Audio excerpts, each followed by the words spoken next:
Ito! Sali ako! Habang papalapit na ang Pasko, tiniyak ng pambansang pulisyang mas pinalakas na operasyon laban sa pagbebenta at pagpapaputok ng mga illegal firecrackers. Mga kadete ng Philippine National Police Academy nagbigay ng maagang pamasko sa ilan nating mga kababayan.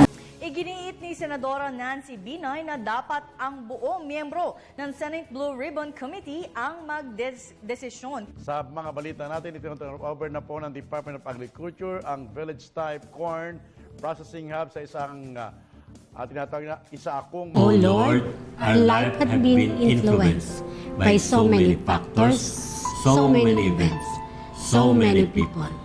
Help us to realize, Lord, that we are responsible for our own destiny, that we may not miss, and we must pay special attention on achieving our one and only goal in life, you and heaven.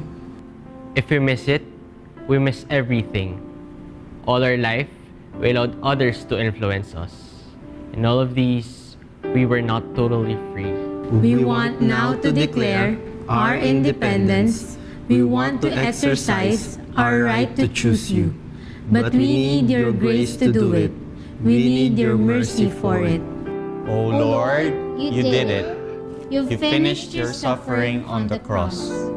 Faithful in life, faithful in death, taking the sins of the world upon your sinless shoulders, taking our sins so that we might receive your forgiveness and new life.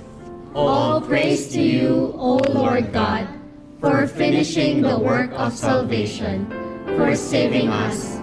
Amen. Araw-araw pong tumutok sa Balitang Hali, Lunes hanggang Linggo, tuwing alas 12 in punto, para sa mga balitang walang kinikilingan, walang pinoprotektahan. Walang kasinungalingan, serbisyong totoo lamang. Mula sa Tahanan ng Katotohanan, Mariz Umali po. At ako po si Jun Veneracion, kami niyong makasalo dito sa Balitang Hali.